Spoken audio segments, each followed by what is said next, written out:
Hello everyone, welcome to good education by Kamal Singh Yadav YouTube channel. आज हम फिर से आप लोगों के साथ में एक नए वीडियो के साथ आ गए हैं, जिसमें आज हम सीखेंगे स्पीयरमैन का अंतरकोटि विधि से सहसंबंध गुणांक निकालना, जो कि एक क्वेश्चन हमारा बीएड थर्ड सेमेस्टर में लास्ट ईयर यानी 2021 में आ चुका है। इससे क्वेश्चन 20 नंबर का क्वेश्चन पूछा गया था इससे, ठीक है, लॉन्ग क्वेश्चन में।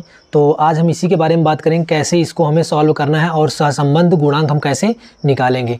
ठीक है, हमने क्वेश्चन को यहाँ रख लिया है और इसको हम कैसे फॉर्मेट में बनाएंगे और इसके बाद सॉल्व कैसे करेंगे इसको हम आप लोगों को बताते हैं, या इसकी रैंक कैसे निकालेंगे। ठीक है, तो हमारे पास यहाँ दिया है छात्रों की संख्या या छात्रों की क्रम संख्या दिया हुआ है। ठीक है, और यहाँ पास गणित के मार्क्स दिए हुए हैं हमारे पास, और यहाँ पास संगीत के मार्क्स संगीत दिया हुआ है। ठीक है, संगीत का क्रम दिया हुआ है या संगीत का,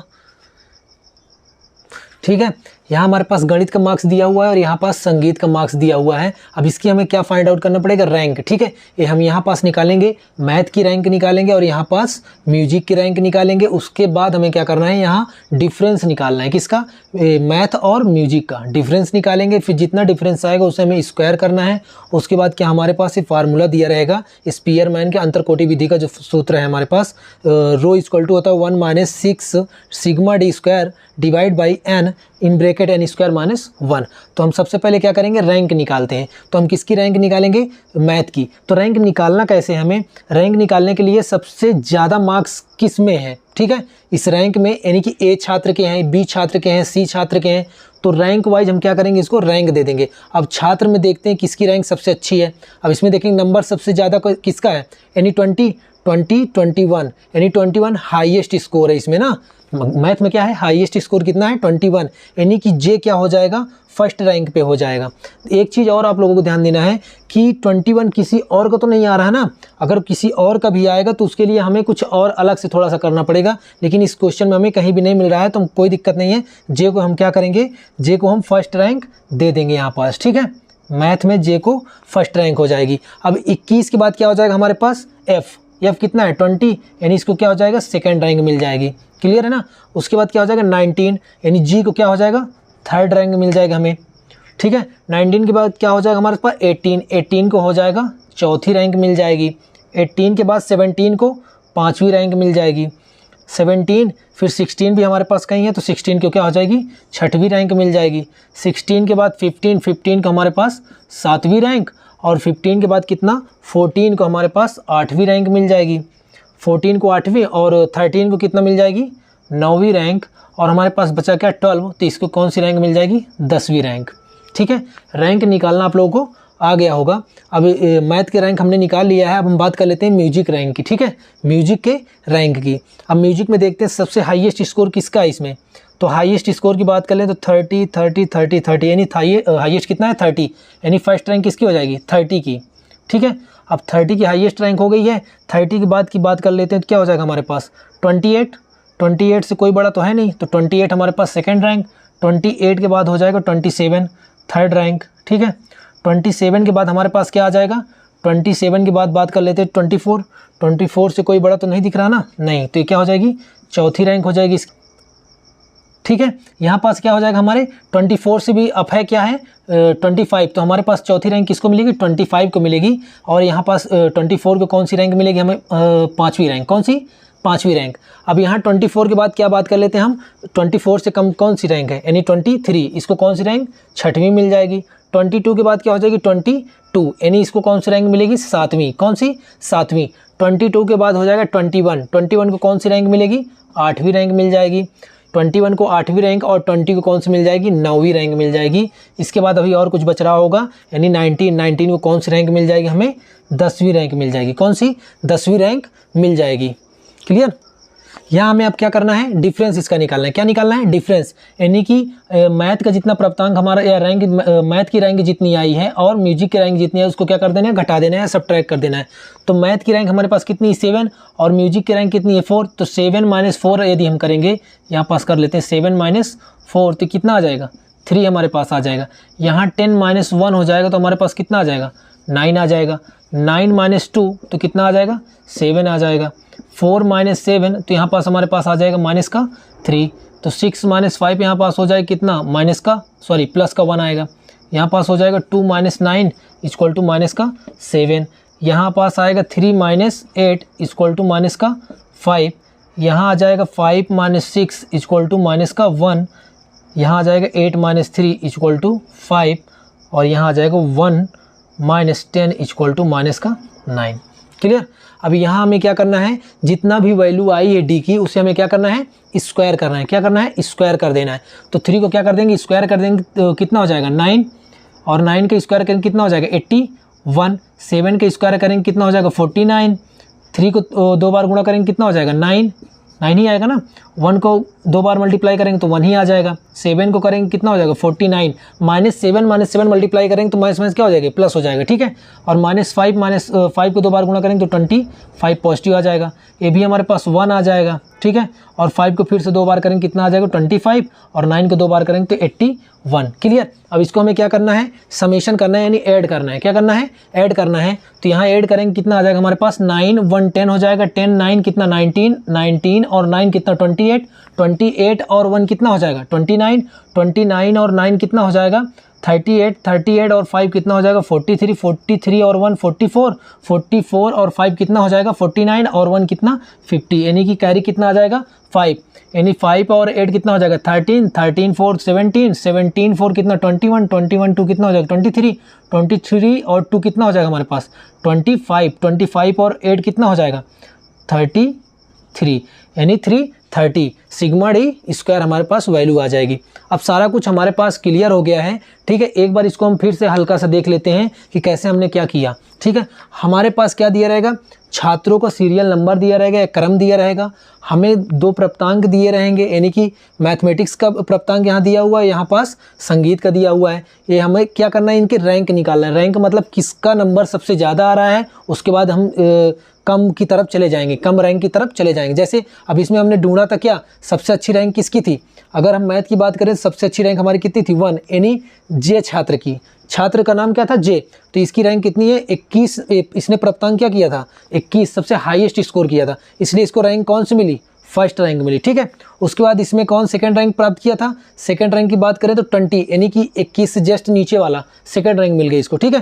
यानी कि बस ऐसे हमें क्या करना है, रैंक फाइंड आउट कर लेना है, उसके बाद डी की वैल्यू निकाल लेना है, यानी R M minus R M U. कहने का मतलब आर एम का मतलब मैथ की रैंक है और आर एम यू का मतलब म्यूजिक की रैंक है। उसके बाद डिफरेंस निकालने के बाद हम क्या करेंगे, इसका स्क्वायर कर देंगे। स्क्वायर करने के बाद इसका समेशन कर देंगे, 330 आ जाएगा। उसके बाद हमें ये क्या स्पीयरमैन के अंतरकोटि विधि के सूत्र में हमें क्या कर देना है, इसको पुट कर देना है। ठीक है। अब यहाँ पास आ जाएगा हमारे पास 1 minus sigma D 6 sigma d square. Sigma d square की वैल्यू कितना हमारे पास 330, यहाँ पास 6 हो जाएगा इंटू 330 डिवाइड बाई एन की वैल्यू हमारे पास कितनी है 10, एन की वैल्यू कितनी है 10 हो जाएगी 10, और इन ब्रैकेट 10 का स्क्वायर करेंगे माइनस का 1। ठीक है। इसको हम इधर सॉल्व करते हैं। हमारे पास आ जाएगा sigma rho equal to 1 minus, यहाँ बात कर लेते हैं 6 इंटू 330 डिवाइड बाई 10 हमारे पास ऑलरेडी है। यदि हम 10 का स्क्वायर करेंगे तो कितना हो जाएगा 100 में से 1 सब्ट्रैक्ट करेंगे कितना हो जाएगा 99 आ जाएगा। कितना आ जाएगा 99। यदि यहाँ से एक जीरो कैंसिल कर दे तो कैंसिल हो जाएगा, और 33 51 33 और 33 3 का कितना हो जाएगा 99, और यहाँ फिर से कैंसिल करते 3 1 जा 3 और 3 2 जा 6, यानी कितना आ जाएगा रो इक्वल टू हमारे पास आ जाएगा 1 माइनस 2 इक्वल टू कितना आ जाएगा माइनस का 1। कहने का मतलब जो रो का मान आएगा हमारे पास कितना आ जाएगा माइनस का 1। ठीक है। हमारे पास कोरिलेशन कितना आ गया माइनस का 1, यानी सहसंबंध गुणांक हमारे पास कितना आया -1। एक चीज़ आप लोग क्लियर कर लीजिएगा, आंसर आपका कितना आएगा +1 से -1 के बीच में, यानी +1 और -1 के बीच में, या प्लस से -1 के बीच तक आंसर आ गया यदि आपका, तो आपका आंसर क्या हो जाएगा सही हो जाएगा। यदि यहाँ माइनस का आएगा तो हम इसको क्या कह सकते हैं, माइनस वाला जो सहगुणांक आएगा हमारे पास, सहसंबंध का गुणांक माइनस का आएगा यदि, तो ये होता है हमारे पास -1 से लेकर 0 तक, इसके बीच में वैल्यू आनी चाहिए। ये किसका होगा निगेटिव कोरिलेशन के लिए, किसके लिए निगेटिव कोरिलेशन के लिए। ठीक है।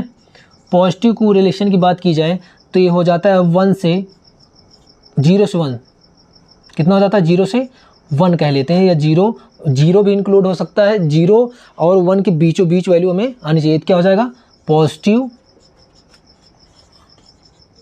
कोरिलेशन बन जाएगा। ठीक है, कहने का मतलब यहाँ पॉजिटिव और नेगेटिव का मतलब ये है कि यदि किसी भी क्लास की बात की जाए, किसी भी क्लास में, जैसे अब मान लीजिए यहाँ म्यूजिक की बात की गई, मैथ और म्यूजिक की, ठीक है, इसमें विद्यार्थी हमारे पास हैं, छात्र हैं, तो हमें क्या हो रहा है, म्यूजिक और गणित में, दोनों में, यानी संगीत और गणित में हमें मार्क्स मिल रहे हैं, प्राप्तांक मिल रहे हैं, तो उसमें हम कैसे निगेटिव और पॉजिटिव की बात करें। कहने का मतलब ये हो गया कि अगर संगीत में मार्क्स कम हो रहे हैं तो गणित में भी मार्क्स कम हो रहे हैं, तो हमारे पास क्या हो जाएगा, पॉजिटिव कोरिलेशन बनेगा।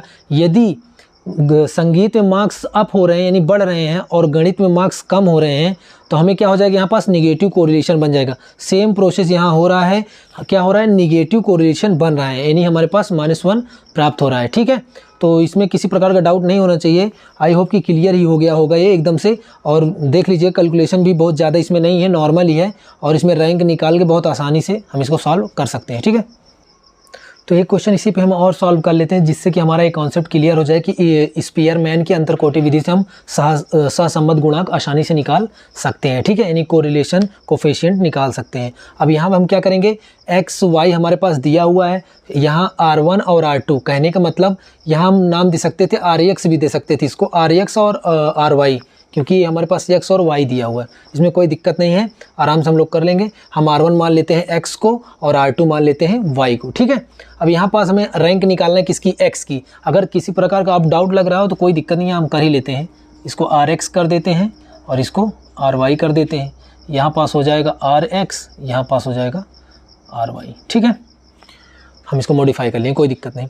अब यहाँ देखते हैं कि हम x में सबसे ज़्यादा किसका मार्क्स है। ठीक है, अब यहाँ देखेंगे 48, 48, 65, 65, सबसे ज़्यादा किसका दिख रहा है, 65, यानी किस क्रमांक के, 6 नंबर के।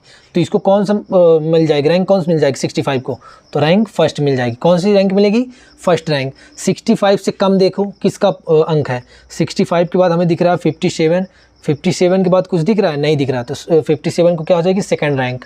57 को सेकंड रैंक। 57 के बाद देख लेते हैं, 57 के बाद हमें दिख रहा है कितना, 48, 48 के आसपास कोई और है, 48 के पास कोई नहीं है, तो यानी 48 को थर्ड रैंक हो जाएगी। 48 के बाद 40 के आसपास कोई नहीं, तो 40 को क्या, कौन सी रैंक, चौथी रैंक हो जाएगी। 40 के बाद क्या दिख रहा है हमें, 40 के बाद हमें 33 के आसपास कुछ भी नहीं दिख रहा ना, तो 33 क्या मिल जाएगी, पाँचवीं रैंक। कौन सी रैंक, पाँचवीं। अब छठी की बात कर लेते हैं, 33 के बाद क्या हो जाएगा, 24 के अलावा और कुछ दिख रहा है हमें, नहीं दिख रहा, तो 24 को कौन सी रैंक मिल जाएगी, छठवीं रैंक। कौन सी, छठवीं रैंक मिल जाएगी। सातवीं रैंक की बात करें तो 24 के बाद हमें कुछ और दिख रहा है, 24 के बाद हमें दिख रहा है 6, क्या दिख रहा है, 9 है, और क्या है हमारे पास, ठीक है, कुछ नहीं है ना। अब यहाँ देख लेते हैं 16 है, 24 के बाद 16 है हमारे पास, क्या है 16 हमारे पास। यहाँ मैं इसके पहले क्वेश्चन में बता चुका हूँ कि 16 में हमारे पास 3 टाइप के हो गए, यानी कि यहाँ ए रैंक भी बन रही है इसकी 16 की, यहाँ भी है, यहाँ भी, यानी 3 हो गए हैं। कहने का मतलब ये हो गया हमारे पास कि रैंक कितनी हो चुकी है, 6 के बाद अगर यहाँ बात करें हम 16 की, तो इसको अगर हम 7वीं रैंक गिनेंगे या इसको 7वीं गिनते हैं तो ये 7वीं आ जाएगी, 8वीं आ जाएगी, 9वीं आ जाएगी। ठीक है ना, क्लियर है। अब इसकी रैंक हम कैसे निर्धारित करेंगे, हमें इसको भी 16 अंक मिला है, इसको भी 16 अंक मिला है और इसको भी 16 अंक मिला है, तो कितने लोगों को 16 अंक मिला है, 3 लोगों को। ठीक है, कितने लोगों को, 3 लोगों को। और किस रैंक में कौन आ रहा है, तो हम किसी को किसी भी रैंक पे ले सकते हैं। कैसे, जैसे छठी रैंक पे हो गया था हमारे पास, छठा रैंक तक हो गया, छठे के बाद इसको हम मान लेते हैं 7वें रैंक पे आ रहा है, 8वें रैंक पे आ जा रहा है और 9वें रैंक पे ए आ रहा है। ठीक है, यानी कि जितने लोगों का अंक सेम होगा उससे हम क्या करेंगे, डिवाइड करेंगे, लेकिन टोटल इनकी रैंक कितनी बनेगी, हमारे पास रैंक हो जाएगी एक, कितने बन रहा है ये हमारे पास हो जाएगा, कहाँ गया, छठे के बाद 7वां था ना हमारे पास, छठे के बाद 7वां था, तो ठीक है, हमारे पास क्या है, कितने लोगों को मिला है, ये हमारे पास 7वीं रैंक वाले को 16 मिला है और 8वीं रैंक वाले को 16 मिला है और 9वीं रैंक वाले को 16 मिला है। जितने लोगों को सेम मिला है हमें क्या करना है, उस रैंक को हम ऐड कर लेते हैं। क्या करेंगे, ऐड कर लेंगे, यानी कि छठे के बाद कौन सी रैंक आएगी, मान लिया हम इसको 7वीं रैंक मिल गई, तो 7 प्लस इस वाले 16 को 8वीं रैंक मिल गई और इस वाले 16 को 9वीं रैंक मिल गई, डिवाइड बाई हम क्या करेंगे, जितने लोगों का सेम होगा उतने से हम क्या कर देंगे, डिवाइड। कहने का मतलब यहाँ ऐड करेंगे कितना हो जाएगा, 8 7 15, 15 और 9 कितना हो जाएगा, 24 डिवाइड बाई 3 तो कितना आ जाएगा हमारे पास 8। इन तीनों लोगों को हम क्या करेंगे, 8वीं रैंक में डिवाइड कर देंगे। इनको भी 8वीं रैंक मिल जाएगी और इनको भी 8वीं रैंक मिल जाएगी और इनको भी 8वीं रैंक मिल जाएगी, ठीक है ना। अब यहाँ बात कर लेते हैं 9 की, तो 9 को कौन सी रैंक मिल जाएगी, इसको 9वीं रैंक मिल जाएगी, ठीक है। कौन सी रैंक मिल जाएगी, 9वीं। सॉरी यहाँ हमारे पास क्या हो जाएगा, ये 8वीं रैंक इसकी बात कर लेते हैं, 7वीं रैंक हो गई थी इसके साथ, 8वीं रैंक इसकी हो गई, 9वीं रैंक इसकी हो गई, तो ये हमारे पास क्या हो जाएगी, 10वीं रैंक हो जाएगी। कौन सी, 10वीं रैंक बन जाएगी। क्लियर हो गया ना। अब यहाँ बात कर लेते हैं RY की, दूसरे वाले यानी वाई वाले रैंक की हम क्या करते हैं, निर्धारित करते हैं इसको। अब हमारे पास इसमें देखेंगे सबसे ज़्यादा किसका दिख रहा है, हमें 13 हो गया। RY की रैंक निकालने के लिए हम क्या करेंगे, वाई में देखेंगे सबसे मैक्सिमम मार्क्स किसका है। तो अगर मैक्सिमम मार्क्स की बात करें तो यहाँ हमें क्या दिख रहा है, 24 क्या है मैक्सिमम मार्क, तो इसकी रैंक क्या हो जाएगी, 1 हो जाएगी, यानी फर्स्ट रैंक हो जाएगी। 24 के बाद देखेंगे तो हमें 20 दिख रहा है, तो इसकी सेकेंड रैंक हो जाएगी, ठीक है। 20 के बाद यदि हम देखेंगे तो हमें दिख रहा है 19 क्या हो जाएगा, 19 को थर्ड रैंक हो जाएगी, क्या हो जाएगी, 19 को थर्ड रैंक हो जाएगी। 19 के बाद हमारे पास क्या है, 15 को क्या हो जाएगी, चौथी रैंक मिल जाएगी। चौथी रैंक के बाद 15 के बाद हमारे पास क्या है, 13 है, और 13 हमारे पास 2 टाइम्स है। कितने टाइम्स हैं, 2 टाइम्स है। कहने का मतलब चौथी रैंक के बाद 5वीं और 6वीं 13 के पास है, यानी 13 की रैंक अगर निकालें हम तो कितना हो जाएगी, चौथी और 5वीं रैंक किसी के पास है। कितने लोगों के पास सेम ठीक है, यहाँ 4 हो गया हमारे पास।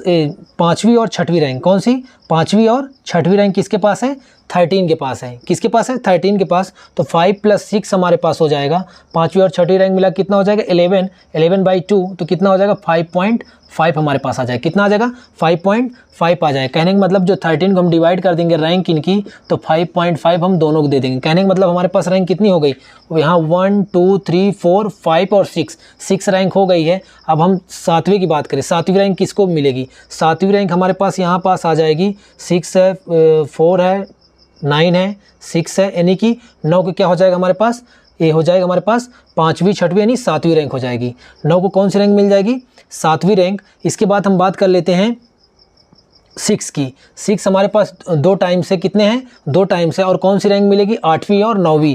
8वीं और 9वीं का मतलब हो गया 8 + 9 डिवाइड बाई 2। कहने का मतलब 17 डिवाइड बाई 2, यहाँ पास आ जाएगा 2 8 = 16, 2 5 = 10 यानी 8.5। कहने का मतलब यहाँ बन जाएगा हमारे पास 8.5 इसको दे दिया जाएगा और 8.5 इसको दे दिया जाएगा। अब हमारे पास 8वीं और 9वीं रैंक हो गई है, एक ही बचा हुआ है, तो उसको कौन सी रैंक मिल जाएगी, 10वीं रैंक मिल जाएगी। कौन सी रैंक, 10वीं रैंक मिल जाएगी। इसके बाद हमें क्या करना है, डिफरेंस निकालना है। डिफरेंस यहाँ हम निकाल लेते हैं, तो हमारे पास डिफरेंस हो जाएगा -3 का और -5.5 = कितना आ जाएगा, 2.5। कितना आ जाएगा, 2.5। यहाँ बात कर लेते हैं 5 - 5.5 की, तो यहाँ पास आ जाएगा, यहाँ माइनस आ जाएगा, यहाँ आ जाएगा 0.5 माइनस का, ठीक है। यहाँ की बात करें तो 4 - 1 = कितना हो जाएगा, 3 आ जाएगा। कितना आ जाएगा, 3। और 10 - 8.5 = कितना आ जाएगा। यदि यहाँ से हम निकाले 10 - 8.5 से, तो हमारे पास आएगा कितना, 0.5। इधर से यदि देख लें तो 9 हो जाएगा, यानी कि 1.5 कितना आ जाएगा, 1.5। इसकी बात कर लेते हैं तो 8 - 4 = कितना हो जाएगा, 4। और 1 - 10 की बात कर लेते कितना हो जाएगा, -9। फिर यहाँ से देखेंगे तो 6 - 2 = कितना हो जाएगा, 4। और यहाँ देखेंगे तो 8 - 7 = कितना हो जाएगा, ठीक है। हमारे पास कितना हो जाएगा, यहाँ पास 2 - 8.5। कहने का मतलब यहाँ निकल के आएगा, 2 सब्ट्रैक्ट कर देंगे कितना हो जाएगा, 7.5 और 6.5। कहने का मतलब यहाँ आ जाएगा -6.5। यहाँ फिर से बात करें तो कितना हो जाएगा, 8 - 3 = कितना आ जाएगा, 5। अब इसको हमें क्या करना है, स्क्वायर करना है। क्या करना है, स्क्वायर करना है। तो हम इसको स्क्वायर कर देते हैं, तो 2.5 के यदि हम स्क्वायर करेंगे 2 बार में तो 6.25 हमारे पास आ जाएगा, ठीक है। फिर से हम 0.5 को अगर मल्टीप्लाई करवाते हैं तो हमारे पास कितना आ जाएगा, 25 आ जाएगा। और 2 अंकों के बाद हमें क्या लगाना पड़ेगा, पॉइंट लगाना पड़ेगा। फिर से यहाँ बात करें 3 3 = 9, तो इतना हो जाएगा 9.00 हो जाएगा। 15 की बात करें तो कितना हो जाएगा, 15 का मैंने 5 का मल्टीप्लाई बताया अभी कि 15 की जब भी बात करिए या लास्ट टर्म 5 हो और उसका मल्टीप्लाई करना हो तो बहुत ही आसान तरीके से लास्ट वाले टर्म को क्या कर देना है, स्क्वायर कर देना है, यानी 25 कर देना है। और जो इधर वाला टर्म हमारे पास होगा उसकी नेक्स्ट जो नंबर होगा, यानी 1 के बाद क्या आएगा, 2, तो 2 को हमें क्या कर देना है, हमें कुछ नहीं करना है, इसको हमें कहने का मतलब इसका स्क्वायर कर देना है, इसके अगले वाले टर्म में क्या कर देना है, गुणा करवा देना है। कहने का मतलब 225 हो जाएगा। कैसे, 5 का यहाँ हम स्क्वायर करेंगे, 1 के अगला टर्म क्या होगा 2 और 1 से मल्टीप्लाई कर देंगे, कितना 2 का नाम 2, यानी 225 हमारे पास आ जाएगा। तो यहाँ पास हो जाएगा कितना 225, लेकिन हमें ध्यान देना है 1.5 है तो 2 अंकों के बाद क्या लग जाएगा, पॉइंट लग जाएगा, तो 2.25 हमारे पास बन जाएगा। ठीक है, 8 - 4, यहाँ 4 था हमारे पास, तो 4 का स्क्वायर करेंगे कितना हो जाएगा 16, कितना हो जाएगा 16 हो जाएगा हमारे पास। यहाँ की बात कर लेते हैं 9, तो 9 को 2 बार मल्टीप्लाई करवाएंगे कितना हो जाएगा 81 हो जाएगा हमारे पास। फिर से यहाँ बात करें 4 की तो कितना हो जाएगा 16 हो जाएगा। ठीक है ना, उसके बाद 1 का मल्टीप्लाई करेंगे तो कितना हो जाएगा 1 हो जाएगा हमारे पास, कितना हो जाएगा 1 हो जाएगा। और यहाँ 6.5 की फिर से 6.5 हमारे पास आ गया, 5 वाला टर्म आ गया, इसको हम क्या करेंगे 65 हमारे पास रहेगा, इसका हम स्क्वायर करेंगे 25, और 6 का अगला टर्म क्या होता है 7, तो 7 6 जा कितना हो जाएगा 7 6 जा 24, यानी 4225 हमारे पास आ जाएगा। कितना आ जाएगा 4225 आ जाएगा। और 2 अंकों बाद हमें क्या लगाना पड़ेगा, दशमलव लगाना पड़ेगा। ठीक है, उसके बाद हमारे पास क्या बचा 5 का स्क्वायर करेंगे कितना हो जाएगा 25। अब इसको क्या करना है, हमें ऐड कर लेना है। यहाँ देखेंगे हमने इसलिए पॉइंट लगा दिया हर जगह पे ताकि कैलकुलेशन करने में कोई दिक्कत ना हो। यहाँ यदि हम 0 ले लेते हैं थोड़ा सा और आसान हो जाएगा हमको ऐड करने में, क्योंकि 4 अंकों तक हमारे पास है। ठीक है, यहाँ हो जाएगा बस। ठीक है, यहाँ 5 और 5 10 हो जाएगा, 10 और 5 15, 15 और 5 कितना हो जाएगा 15 और 5 हमारे पास 20 हो जाएगा, कितना हो जाएगा 20। कहने का मतलब 2 कैरी हमारे पास आ जाएगी, तो 2 to 4, 4 to 6, 6 to 8, 8 to 10 हमारे पास कितना आ जाएगा 1, कैरी कितना आ जाएगा 1। यहाँ पॉइंट है, हम पॉइंट लगा देते हैं, 1 कैरी को यहाँ 7 हो जाएगा, 7 और 9 कितना हो जाएगा 7 और 9 16, 16 to 18, 18 और 6 कितना हो जाएगा 24, 24 और 1 कितना हो जाएगा 25, 25 और 6 कितना हो जाएगा 31, 31 और 1 कितना हो जाएगा 32, 32 और 2 कितना हो जाएगा 34, 34 और 5 कितना हो जाएगा 39, हमारे पास कितना आ जाएगा 39। कैरी कितना आ जाएगा 3, कैरी कितना आ जाएगा 3। यहाँ फिर से देख लेते हैं 3 हम कहाँ ऐड करेंगे, 3 और 1 कितना 4, 4 और 8 कितना हो जाएगा 12, 12 और 1 कितना हो जाएगा 13, 13 और 4 कितना हो जाएगा 17, 17 और 2 कितना हो जाएगा 19, कितना हो जाएगा 19। कहने का मतलब 199, कितना आ जाएगा हमारे पास 199। ठीक है, हम इसका क्या कर लेते हैं फार्मूला लिख लेते हैं, यानी रो इक्वल टू क्या होता है हमारे पास 1 - 6 सिग्मा डी स्क्वायर अपान में n स्क्वायर माइनस 1। यान हमारे पास कितना दिया हुआ है, यान हमारे पास सीरियल नंबर है 10, यानी n इक्वल टू 10 हमारे पास दिया हुआ है। 1 - 6 इंटू सिग्मा डी स्क्वायर की बात करें तो 199 हमारे पास है, कितना है 199, डिवाइड बाई n की बात करें तो हमारे पास 10 है, यहाँ हो जाएगा 10 का स्क्वायर माइनस का 1। ठीक है, यानी 1 - 6 इंटू 199, और यहाँ की बात कर लें तो 10 हो जाएगा इंटू 99 हमारे पास हो जाएगा। ठीक है, अब इसके बाद हमें कैलकुलेट करना है, इसको कैसे करेंगे। ठीक है, तो इसको हम कर लेते हैं, कैंसिल करते कितने से कैंसिल हो जाएगा हमारे पास, यदि बात करें 3 2 6 और 3 3 9, 3 3 9 इतना हो जाएगा। उसके बाद हमें क्या करना, 2 1 2, 2 5 10, यानी आ जाएगा हमारे पास रो इक्वल टू कितना आ जाएगा, रो इक्वल टू 1 माइनस ये 199 अपान कितना हो जाएगा 5 3 15, 5 3 15 116, 165 आ जाएगा। यदि हम इसमें डिवाइड कर देते हैं, क्या कर देते हैं 199 में हम डिवाइड कर देते हैं तो कितनी बार जाएगा हमारे पास, यानी 165 डिवाइड 199, तो 1 टाइम्स जाएगा हमारे पास, कितना आ जाएगा 9 सब्ट्रैक्ट करें तो 4 आ जाएगा, 5 करेंगे तो, और 9 में 6 सब्ट्रैक्ट करें कितना 3, यानी यहाँ पास क्या लगाएंगे पॉइंट लगा देंगे अब हम ना, तभी क्या हो जाएगा 0 ऐड हो जाएगा। 2 टाइम्स जाएगा, 2 5 10, 2 6 12, 12 और कितना हो जाएगा 13, 2 1 1 और कितना हो जाएगा 330। ठीक है, कितने टाइम्स जाएगा हमारे पास 2 टाइम्स जाएगा, यानी 1.2। कहने का मतलब यहाँ पास आ जाएगा रो इक्वल टू 1 माइनस 1.2। यदि हम इसको सब्ट्रैक्ट करते हैं तो रो इक्वल टू हमारे पास कितना आ जाएगा 0.2, कितना आ जाएगा माइनस का 0.2, माइनस का 0.2।